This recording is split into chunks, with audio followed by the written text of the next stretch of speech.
Welcome to Regency Rum Bluffers, your genial hosts entertaining you in Regency style. Okay, so what are the ingredients? Well, first thing is port. We're working here with 75 centilitres and we'll use that as the basic working unit. Then sugar, 113 grams, preferable if you can make it lump sugar, and I'll explain the reason for that shortly.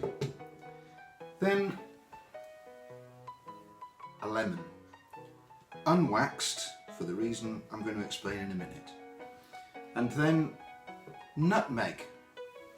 That's a complete nutmeg, but if you want to get them from the supermarket, get the powdered, that will work reasonably well also, though it will tend to float to the top. And then 150 centilitres of hot water. And that's all you need for Negus.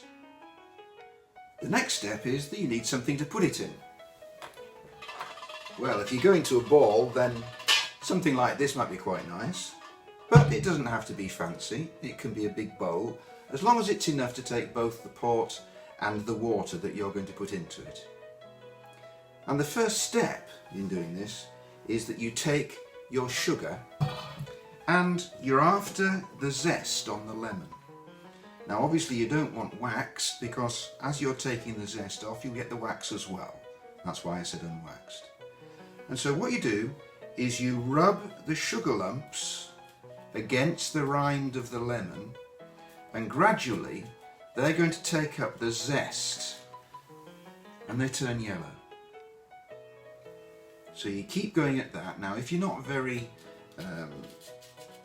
patient with this, you could instead take a zester and scrape the outside of the lemon, but what I do find is that if you use the sugar lumps, it seems to get into the flavour much better. Now that takes a while, so let's do a bit of magic. And so here we are.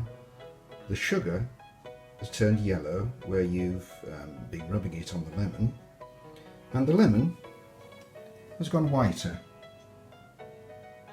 So we put in the rest of the sugar, and you can see the contrast there. Now if you want to get the absolute best out of it, use a zester anyway and just put some bits and pieces in, and it makes it look pretty anyway. And because the sugar's not very good at getting all the way through the rind, you'll probably find that that adds to the flavour anyway, and it looks pretty. There we go. But that's not the last we have of the lemon, because what we do next is we cut it in half, because we need the juice out of it. So here we go, in goes the juice. Now if you want to cheat, that's fine. You can get the bottled lemon juice from the supermarket, and that will probably have the same effect. But, you know, it's nice to have the original thing, isn't it? There's half of it, and here's the other half. And somehow the natural flavour is better than the one where it's been sitting in a bottle for a long time. And there's something about the process of actually making this is quite pleasant as well. So there we are.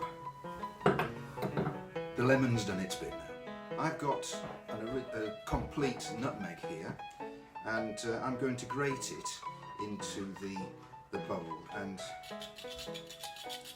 watch out for your fingers here because it's quite sharp.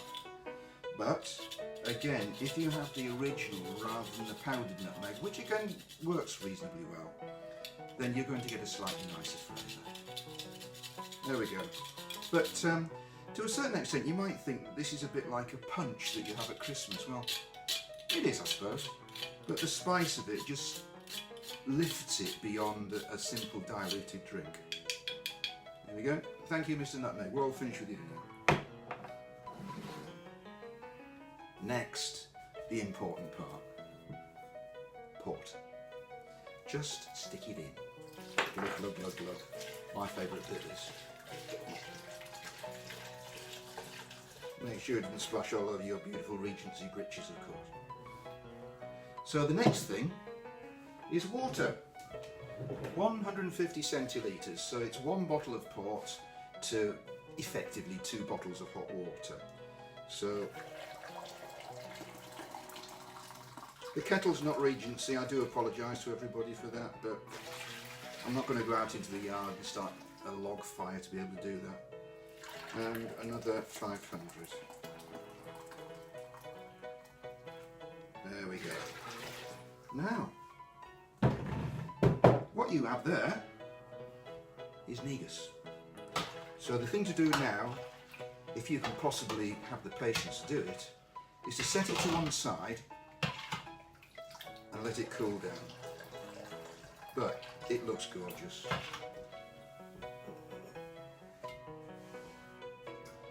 Beautiful ruby colour, and it's slightly cloudy because of the different things that you put into it. I'm going to put this back in here because it's going to be too hot to drink at the moment.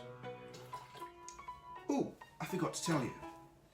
If you don't want to use port and you want to make the drink a little bit lighter still, there's no reason why you can't use a fairly heavily bodied red wine, such as a Shiraz. Give it a try.